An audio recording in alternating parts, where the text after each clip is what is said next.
Assalamualaikum warahmatullahi wabarakatuh. Halo semuanya, perkenalkan nama aku Naila Putri Hasan Akbar. Aku dari kelas 11-7. Jadi di video kali ini aku ingin membacakan 25 soal dan jawabannya. Nah, soal yang pertama. Setelah Portugis, akhirnya bangsa Belanda sampai ke Indonesia. Masuknya Belanda ke Nusantara terjadi karena jawabannya itu E. Hasil ekspedisi pertama dari pelaut Cornelis de Houtman. Soal yang kedua, kedatangan Spanyol di Maluku memunculkan konflik dengan Portugis. Portugis menuduh Spanyol melanggar perjanjian Tordesillas.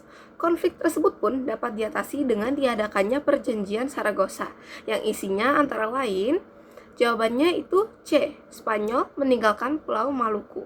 Soal ketiga, langkah pertama yang dilakukan Kerajaan Ternate dan Tidore saat Portugis datang di Maluku pada tahun 1512 adalah jawabannya E. Menjalin hubungan dagang dengan negara barat.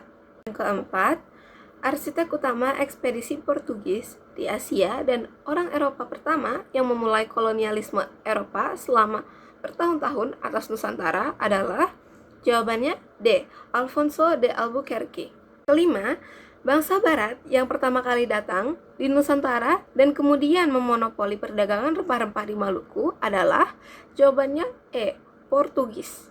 Yang keenam, salah satu contoh perlawanan rakyat Indonesia yang mampu menguras pikiran, tenaga, serta biaya pemerintahan kolonial Belanda sehingga anggaran pemerintah mengalami defisit bahkan kosong adalah A. Perlawanan Diponegoro di Jawa Barat. Yang ketujuh, diterapkannya sistem pemerintahan langsung dan perdagangan atas inisiatif swasta adalah ciri-ciri sistem. Jawabannya B. Liberal. Yang kedelapan, tokoh yang pertama kali dengan gigih menentang pelaksanaan sistem tanam paksa adalah A. Douwe Dekker. Yang kesembilan, pelaksanaan sistem tanam paksa di Hindia Belanda dihapuskan dengan dikeluarkannya Undang-Undang C. Agraria 1870. Yang kesepuluh, di bawah ini beberapa hal yang dianggap positif dari tindakan Raffles ketika berkuasa di Pulau Jawa dan sekitarnya, kecuali E. Menghapus sewa tanah. Soal yang ke-11, VOC Belanda berhasil menguasai Kerajaan Makassar setelah bersekutu dengan Kerajaan B. Kerajaan Bone. 12. Daerah yang cukup strategis yang dipilih sebagai tempat pertahanan Pangeran Diponegoro adalah di B. Selarong. 13. Seorang ulama terkenal dari Surakarta yang sangat membantu perjuangan Pangeran Diponegoro adalah C. Kiai Mojo. Yang ke-14, kesulitan-kesulitan selama Perang Diponegoro antara tahun 1825 sampai 1826 telah mendorong pimpinan militer Belanda untuk menggunakan siasat C. Benteng Stelsel.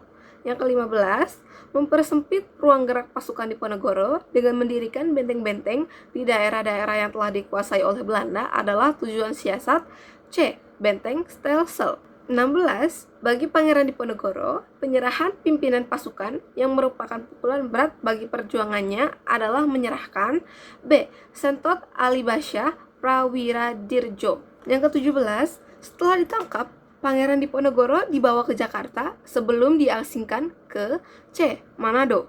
18. Perlawanan Pangeran Antasari kemudian dilanjutkan oleh putranya yang bernama E. Pangeran Muhammad Seman. 19. Belanda setelah memperoleh kembali daerah jajahannya yang selama perang direbut oleh Inggris tidak dibenarkan mengganggu kemerdekaan Kesultanan Aceh. Hal tersebut adalah isi traktat C. London. Yang ke-20, karena merasa kesulitan menundukkan Aceh dengan kekuatan senjata, Belanda menempuhnya dengan cara lain, yaitu berupaya mengetahui rahasia kehidupan sosial budayanya dengan mengirimkan salah seorang ahli tentang Islam ke Aceh yang bernama D. Snoek Hagrunch. 21. Belanda menerima kembali kekuasaan atas Maluku dari tangan Inggris setelah diterapkannya konvensi B. London. Yang ke-22, pada malam hari tanggal 15 Mei 1817, para pemuda Saparua memulai perlawanan terhadap Belanda di bawah pimpinan A. Patimura. Yang ke-23, dengan tipu muslihat, Belanda berhasil menguasai kembali benteng Deverdijk pada tanggal 18 November 1817. Belanda juga berhasil menangkap dan menghukum mati A. Patimura. 24. Gerakan para haji yang bertekad untuk meluruskan keadaan masyarakat Minangkabau yang saat itu telah jauh menyimpang dari apa yang diajarkan agama dikenal dengan sebutan gerakan B. Gerakan Padri. 25. Sultan Hasanuddin dari Makassar mendapat julukan ayam jantan dari timur karena B. Berani menentang kompeni.